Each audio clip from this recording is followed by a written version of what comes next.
Hello friends, welcome back to my channel. Hope எல்லாருமே ஹெல்த்தியாகவும் சந்தோஷமாகவும் இருப்பீங்கன்னு நம்புகிறேன். இப்போ தான் வீடியோவை ஃபஸ்ட் டைம் பார்க்குறீங்கன்னா வீடியோவை ஃபுல்லாக பார்த்துட்டு சேனல் பிடிச்சிருந்தா சப்ஸ்கிரைப் பண்ணி சப்போர்ட் பண்ணுங்கள். இன்னைக்கு வீடியோ பார்த்தீங்கன்னா மண்டே மதியத்துல இருந்தா எடுக்க ஆரம்பிச்சேன். லாஸ்ட் வீக் சாட்டர்டே கொள்ளுப்பருப்பு செய்யட்டுமான்னு ஹஸ்பண்ட் கிட்ட கேட்டிருந்தேன். அவங்க அடிக்கடி கொள்ளுப்பருப்பு செய்யற மாதிரியே இருக்குன்னு சொல்லியிருந்தாங்க. சரி, இந்த வம்பே வேண்டான்னு சொல்லிட்டு என்னன்னைக்கு என்ன சமைக்கணுன்றத அவங்க கிட்டேயே டைம் டேபிள் போட்டு வாங்கிக்கிட்டேன். பார்க்கலாம் இந்த டைம் டேபிளை நான் எந்த அளவுக்கு ப்ராப்பரா ஃபாலோ பண்ணுவேன்றது தெரியல, போக போக தான் தெரியும். அன்னைக்கான மெனு பார்த்தீங்கன்னா மோர் குழம்பு, கீரை பொரியல், ரசம். ஸோ மோர் குழம்பு தான் ரெடி பண்ண போறேன். இது நான் மசால் வடை போட்டு செய்ய போறேன். இந்த மோர் குழம்பு ரெசிபி என்னோட ஃப்ரெண்டு தான் சொல்லி கொடுத்தா. அவங்க ஊர்ல எல்லாம் மோர் குழம்புல மெதுவடை, மசால் வடை எல்லாம் போட்டு செய்வாங்கன்னு சொல்லியிருந்தா. ஸோ நான் கடலைப்பருப்பை ஒரு 2 மணி நேரம் நல்லா கழுவிட்டு ஊற வச்சு வச்சிருக்கேன். அதை மிக்சி ஜாரில் சேர்த்துட்டு அது கூடவே காரத்துக்கு ஒரு 3 வரமிளகாய், கொஞ்சமாக இஞ்சி, ஒரு 3 பல் பூண்டு, கொஞ்சமாக சோம்பு, தேவையான அளவு உப்பு, இது எல்லாமே சேர்த்து நல்லா கொரகொரப்பாக அரைச்சி எடுத்துக்கலாம். வேணும்னா இது கூட பட்டை கிராம்பு சேர்த்துக்கோங்க. எனக்கு அவ்வளோவா அது பிடிக்காது. இந்த அளவுக்கு கொரகொரப்பா அரைச்சி எடுத்துக்கிட்டேன். நான் தனியா கடலைப்பருப்பு எடுத்து வைக்கல. நான் அரைக்கும் போதே கொரகொரப்பா அரைச்சதுனால அதுலயே 1-2 அங்கங்க இருக்கும். ஸோ இது கூடவே பாத்தீங்கன்னா கொஞ்சமா பொடியா கட் பண்ண வெங்காயம், கருவேப்பிலை, கொத்தமல்லி, இது எல்லாமே சேர்த்து மாவை நல்லா பிசைஞ்சு எடுத்து வச்சுக்கோங்க. மாவு பிசைஞ்சதுக்கு அப்புறமா எண்ணெய் நல்லா காஞ்சதுமே நான் வடை மாதிரி தட்டி போடாம அப்படியே கிள்ளி கிள்ளி போட்டுட்டேன். ஸோ இந்த மாதிரி போட்டோம் அப்படின்னா குழம்புக்குள்ள சேர்க்கும் போது ரொம்ப நல்லா இருக்கும். குட்டி குட்டியா இருந்ததுன்னா நீங்க சப்போஸ் வடை மாதிரி தட்டி போடுற மாதிரி இருந்ததுன்னா எப்பவும் போல வடை மாதிரி தட்டி போட்டுட்டு நீங்க குழம்புக்குள்ள சேர்க்கும் போது பிச்சு பிச்சு போட்டுக்கோங்க. அப்போ கரெக்டா இருக்கும். வடை எல்லாமே போட்டு எடுத்தாச்சு. இப்போ ஒரு தேங்காய் பேஸ்ட் அரைச்சிக்கலாம் மோர் குழம்புக்கு. நான் ஒரு மிக்சி ஜார்ல தேங்காய் எடுத்திருக்கேன். அது கூடவே பாத்தீங்கன்னா கொஞ்சமா சீரகம், ஒரு 3 பச்சை மிளகாய் கிள்ளிட்டு சேர்த்துக்கிறேன். அதுக்கப்புறமா அரிசியும் துவரம்பருப்பையும் நான் ஒரு அரை மணி நேரமா ஊற வச்சு வச்சிருக்கேன். பச்சரிசி தான் சேர்த்திருக்கேன். இது ரெண்டையுமே நல்லா கழுவிட்டு அதுக்கப்புறமா உள்ள சேர்த்துக்கிறேன். இது எல்லாத்தையுமே நல்லா அரைச்சிட்டு நான் இது கூட சின்ன வெங்காயம் சேர்க்க மறந்துட்டேன். ஸோ அது கூடவே ஒரு 4-5 சின்ன வெங்காயமும் சேர்த்து நல்லா ஃபைன் பேஸ்டா அரைச்சு தனியா எடுத்து வச்சுக்கலாம். இன்னொரு மிக்சி ஜார்ல நான் ஒரு அரை கப் அளவுக்கு தயிர் எடுத்திருக்கேன். அது கூடவே கொஞ்சமா மஞ்சள் தூள் சேர்த்து இது ஒரு 2 ஓட்டு மட்டும் ஓட்டி எடுத்து வச்சுக்கிறேன். நீங்க மிக்சியில அரைக்காம இதுக்கு பதிலாக பீட்டர் யூஸ் பண்ணி கூட தனியா பீட் பண்ணி எடுத்து வச்சுக்கலாம்.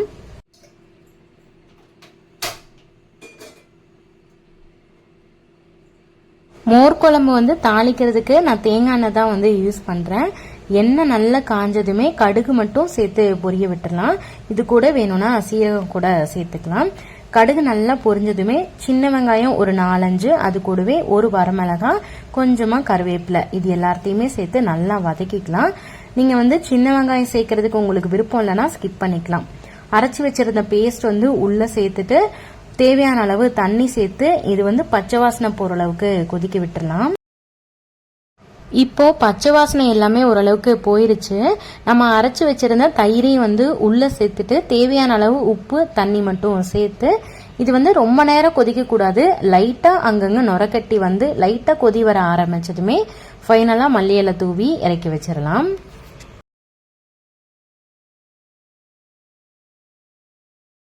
இப்போ இதுல நம்ம ரெடி பண்ணி வச்சிருந்த வடையை சேர்த்துக்கலாம். நீங்க மசால் வடைக்கு பதிலா மெதுவடை கூட சேர்த்து பண்ணலாம், சூப்பரா இருக்கும். ஆக்சுவலா ஃப்ரெண்ட் எனக்கு சொல்லி கொடுத்தது மெதுவடை தான் சொல்லி கொடுத்தா. நான் தான் மசால் வடையில ட்ரை பண்ணிருந்தேன். டேஸ்ட் சூப்பரா இருந்தது. கண்டிப்பா ட்ரை பண்ணி பாருங்க. மதியத்துக்கான லஞ்ச் வேலைகள் எல்லாமே முடிச்சிட்டேன். ஸோ இப்போ எனக்கான மீ டைம் எடுத்துக்கலான்னு சொல்லிட்டு இப்போ ஹேர் கேர் தான் பண்ண போறேன். நான் ஆல்ரெடி நிறைய வீடியோஸ்ல சொல்லியிருக்கேன் எனக்கு கிரே ஹேர் இருக்கு. ஸோ அதுக்கு நான் ஒரு ரெமிடி ஃபாலோ பண்ணிட்டு இருக்கேன் அப்படின்னு. நான் அதே தான் இப்போவும் பண்ண போறேன். மருதாணி, அது கூடவே பார்த்தீங்கன்னா அவுரி இலை, கொஞ்சமா கருவேப்பிலை, இது எல்லாத்தையுமே சேர்த்து நல்லா கெட்டியா இந்த மாதிரி பேஸ்டா அரைச்சி எடுத்து வச்சுக்குவேன். மருதாணியும் கருவேப்பிலையும் எனக்கு ஃப்ரெஷ்ஷாக கிடைச்சிது. ஸோ அதனால் அப்படியே யூஸ் பண்ணிக்கிட்டேன். பட் அவுரி இலை வந்து ஃப்ரெஷ்ஷாக கிடைக்காதனால நான் நாட்டு மருந்து கடையில் தான் வந்து வாங்கி யூஸ் பண்ணேன். உங்களுக்கு வந்து அவுரி இலை ஃப்ரெஷ்ஷாக கிடைச்சதுன்னா கண்டிப்பாக அதை வாங்கி யூஸ் பண்ணுங்கள், ரொம்ப நல்லாயிருக்கும். நான் வந்து இந்த பேஸ்ட்டை வந்து வேர்க்காலில் எல்லாமே நல்லா அப்ளை பண்ணிவிட்டு கிரே ஹேரில் எங்கே இருக்கோ அந்த இடத்துல ஃபுல்லாகவே நல்லா அப்ளை பண்ணி விட்டுட்டேன். இது ஒரு 2 ஹவர்ஸ்க்கு வந்து நல்லா ஊற விட்டுட்டு அதுக்கப்புறமா தான் வந்து ஹேர் வாஷ் பண்ணுவேன். இப்போ இந்த டைம் கேப்லேயே கிச்சன் கிளீனிங் எல்லாமே பண்ணலான்னு வந்துட்டேன். நான் எப்போதுமே கிச்சன் கிளீனிங், ஹவுஸ் ஒர்க், எனக்கான மீ டைம் அப்படின்னு சொல்லிட்டு தனித்தனியாலாம் எல்லாத்துக்கும் டைம் ஒதுக்கிலாம் வந்து பண்ணிட்டு இருக்க மாட்டேன். எப்பப்பெல்லாம் டைம் கிடைக்குதோ எல்லா வேலையுமே வந்து பண்ணிக்குவேன். என்னை பொறுத்த வரைக்கும் ரெண்டுமே வந்து ஈக்குவல் தான். ஸோ இப்போ கிடைச்ச ஒரு டைம் கேப்பில் ஒரு 15 மினிட்ஸ் தான் வந்து டைம் ஸ்பெண்ட் பண்ணேன் என்னோட ஹேர் கேருக்கு. ஸோ அதை பண்ணி முடிச்சுட்டு அதே கேப்லேயே கிச்சன் கிளீனிங்கும் வந்து பண்ணிட்டு இருக்கேன். ஸோ நமக்கு எப்படி வீடு குழந்தைங்கலாம் ரொம்ப முக்கியம், அதே மாதிரி நம்மளோட செல்ஃப் கேர் அப்படின்றதும் ரொம்பவே முக்கியம் தான் வந்து நான் நினைக்கிறேன். நான் எப்போதுமே கவுண்டர் டாப் வந்து கிளீன் பண்ணுறதுக்கு முன்னாடி நாள் வந்து கழுவி வச்சிருந்த பாத்திரம் எல்லாத்தையுமே அங்கங்கே அரேஞ்ச் பண்ணி எடுத்து வச்சுட்டு ஃபர்ஸ்ட் சிங்க்ல இருக்க பாத்திரம் எல்லாத்தையுமே கழுவி எடுத்து வச்சிருவேன். அதுக்கப்புறமா தான் வந்து கவுண்டர் டாப் வந்து கிளீன் பண்ணவே ஸ்டார்ட் பண்ணுவேன்.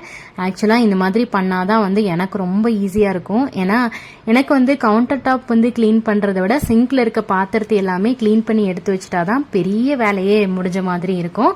அதுக்கப்புறம் வேலை ஈஸியாக முடிஞ்சிடும். அதனால நான் எப்போதுமே இப்படி தான் ஃபாலோ பண்ணுவேன்.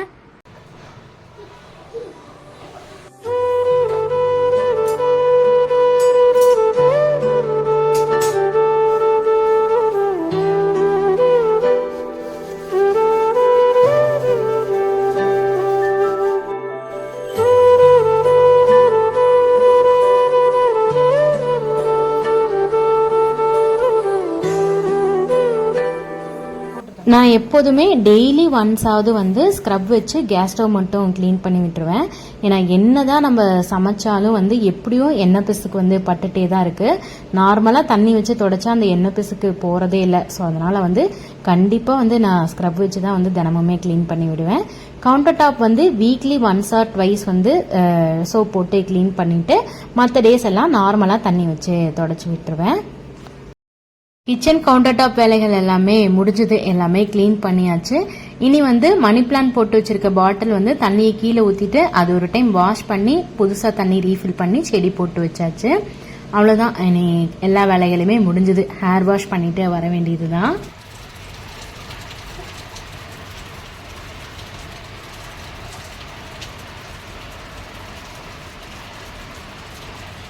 வீடியோ பார்த்தீங்கன்னா அன்னைக்கு ஈவினிங்ல இருந்து கண்டினியூ ஆகுது.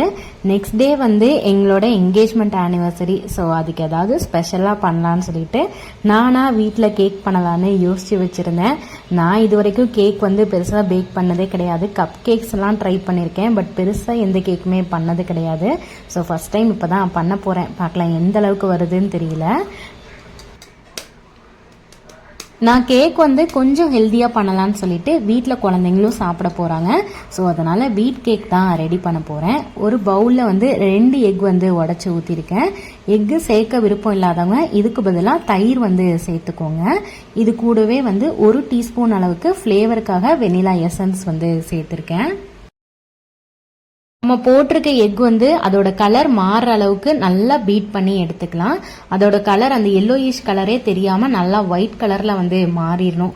அந்த அளவுக்கு நல்லா க்ரீமியா பீட் பண்ணி எடுத்ததுக்கு அப்புறமா நான் வந்து இது கூடவே ஒரு 1/2 கப் அளவுக்கு சுகர் வந்து மிக்சியில வந்து பொடிச்சு வச்சிருக்கேன். ஸோ அதையுமே இது கூட வந்து கொஞ்சம் கொஞ்சமா சேர்த்துட்டு நல்லா வந்து பீட் பண்ணிக்கலாம். ஆக்சுவலாக வந்து இந்த கேக் வந்து என் ஹஸ்பண்ட் பர்த்டே அப்போ என் ஃப்ரெண்டு கிட்ட தான் வந்து கற்றுக்கிட்டேன். அவள் வந்து மைதா மாவு யூஸ் பண்ணியிருந்தா, நான் கோதுமை மாவு வந்து யூஸ் பண்ணுறேன். அவள் சொன்ன மாதிரியே ஸ்டெப் பை ஸ்டெப்பாக ஃபாலோ பண்ணி தான் வந்து பண்ணிகிட்ருக்கேன். இந்த அளவுக்கு நம்ம போட்டிருந்த எக்கும் சர்க்கரையும் சேர்ந்து நல்லா க்ரீமி ஆயிடுச்சு. இப்போ வந்து 1/2 கப் அளவுக்கு சன்ஃப்ளவர் ஆயில் வந்து சேர்த்து நல்லா பீட் பண்ணிக்கலாம். நீங்கள் வந்து சன்ஃப்ளவர் ஆயிலுக்கு பதிலாக உருக்குன வெண்ணெய் கூட வந்து சேர்த்துக்கலாம். இப்போ இது கூடவே 1/2 கப் அளவுக்கு பால் சேர்த்து அதையுமே நல்லா பீட் பண்ணி எடுத்துக்கலாம். இப்போ நம்ம சேர்த்திருந்த எல்லா பொருளுமே நல்லா மிக்ஸ் ஆயிருச்சு. இப்போ ட்ரை ஐட்டம்ஸ் எல்லாமே சேர்த்துக்கலாம். ஒரு ஸ்ட்ரெயினர்ல 1/4 கப் அளவுக்கு கோதுமை மாவு வந்து எடுத்திருக்கேன். அது கூடவே 1 சிட்டிகை அளவுக்கு உப்பு, 1 ஸ்பூன் அளவுக்கு பேக்கிங் பவுடர், அது கூடவே ஒரு அரை ஸ்பூன் அளவுக்கு பேக்கிங் சோடா எல்லாத்தையுமே நல்லா கலந்துட்டு கொஞ்சம் கொஞ்சமாக ஃபில்டர் பண்ணி சேர்த்துக்கலாம். ஒரே டைமில் வந்து அப்படியே மாவு வந்து சேர்த்துடக்கூடாது, கொஞ்சம் கொஞ்சமாக தான் வந்து சேர்த்துக்கணும்.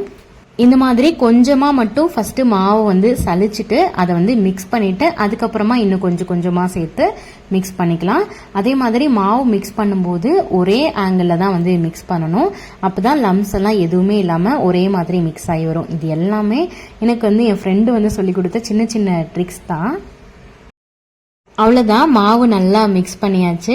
இப்போ ஒரு கேக் ட்ரேல என்கிட்ட பட்டர் பேப்பர் இல்லை, ஸோ அதனால் வந்து பட்டர் மட்டும் அப்ளை பண்ணிவிட்டு இந்த மாதிரி மாவு எடுத்து ஊற்றும் போது அழகாக லேயர் லேயராக மடிஞ்சு மடிஞ்சு விழுகணும்னு ஃப்ரெண்டு என்கிட்ட சொல்லியிருந்தா. அவள் சொன்ன மாதிரியே பர்ஃபெக்டாக அதே மாதிரி விழுந்துருந்தது. இந்த மாதிரி வந்துச்சு அப்படின்னாலே கேக் சூப்பராக வந்துடும் சொல்லியிருந்தா. ஸோ அதை பார்த்தோன்னே எனக்கு நம்பிக்கை வந்துருச்சு. ஆல்ரெடி குக்கர் வந்து ப்ரீஹீட் பண்ண வச்சுட்டேன். லம்ஸ் எதுவுமே இல்லாமல் அந்த கேக் ட்ரேவை நல்லா தட்டி விட்டுட்டு இது ஒரு 45 மினிட்ஸ்க்கு வந்து ஃபுல் சிம்மில் வச்சு கேஸ்கெட் எடுத்துட்டு மூடி வச்சிடலாம். நான் ஒரு 35 மினிட்ஸ் ஆனப்பவே வந்து ஒரு ஸ்டிக் வச்சு குத்தி பார்த்தேன். மாவு எதுவுமே ஒட்டாமல் சூப்பராக வந்து அப்போவே கேக் ரெடி ஆயிடுச்சு. இருந்தாலும் 5 மினிட்ஸ் வந்து வச்சுருந்தேன். இப்போ கேக் வந்து சூப்பராக ரெடியாகி வந்திருக்கு. கேக் நல்லா சூப்பராக சாஃப்டாக ஸ்பாஞ்சியாக வந்திருந்தது. பார்க்கும்போதே ரொம்ப அழகாக இருந்தது. நான் இதுக்கு மேலே வந்து ஃப்ரெஷ் க்ரீம்லாம் யூஸ் பண்ணி எந்த டெக்கரேஷனும் பண்ணலை. ஸோ குழந்தைங்க சாப்பிட போகிறதுனால இந்த மாதிரி ஹெல்த்தியாகவே இருக்கட்டும்னு சொல்லிட்டு விட்டுட்டேன். ஸோ இது மேலே வந்து ஃபோர்க் மட்டும் வச்சு இந்த மாதிரி குத்தி விட்டுட்டு இது மேலே வந்து ஹனி சிரப் வந்து சேர்த்துக்க போகிறேன். நீங்கள் ஹனி சிரப்புக்கு பதிலாக சுகர் சிரப் கூட சேர்த்துக்கலாம். நான் ஒரு 2 டேபிள் ஸ்பூன் ஹனி கூடவே கொஞ்சமாக தண்ணி சேர்த்து நல்லா கொதிக்க விட்டதுக்கப்புறம் பார்த்தீங்கன்னா இந்த மாதிரி சிரப் கிடைக்கும். ஸோ இதை மேலே இந்த மாதிரி அப்ளை பண்ணிவிட்டு இதுக்கு மேலே நான் வந்து ஸ்ட்ராபெரி ஜாம் தான் வந்து அப்ளை பண்ணுறேன். ஜாம் வந்து கடையில் வாங்கினது வந்து அப்படியே நம்ம போட்டோன்னா அப்ளை பண்ண முடியாது. ஸோ லைட்டாக ஹீட் பண்ணிங்கன்னா இந்த மாதிரி லிக்விட் ஆகிடும். அதுக்கப்புறம் அப்ளை பண்ணால் கரெக்டாக இருக்கும். ஆக்சுவலாக வந்து நான் கேக்லாம் கட் பண்ணி சாப்பிட்டதுக்கப்புறம் தான் வந்து ஒரு விஷயம் யோசித்தேன். கேக் வந்து 2 லேயராக கட் பண்ணிவிட்டு அதுலேயும் வந்து ஹனி சிரப் ஜாம் சிரப்லாம் போட்டு மேலே ஃப்ரெஷ் க்ரீம் ஃபுல்லாகவே போட்டு ஃபாஸ்டிங் பண்ணி அது மேலே டெக்கரேட் பண்ணியிருந்தேன்னா இன்னும் கேக் சூப்பர் டேஸ்ட்டாக இருந்திருக்கும். நான் அதுக்கப்புறம் தான் யோசித்தேன், நீங்கள் வேணால் கண்டிப்பாக பண்ணிங்கன்னா ட்ரை பண்ணி பாருங்கள். இதுக்கு மேலே வந்து ஃபைனாக டெக்கரேஷனுக்கு நான் தூள் முந்திரி தான் வந்து சேர்த்துருக்கேன். தூள் முந்திரி வந்து நாங்கள் வந்து சேல் பண்ணுறோம். ஸோ அதனால் வந்து வீட்டில் இருந்தது, ஸோ அதை தான் வந்து மேலே சேர்த்துருந்தேன்.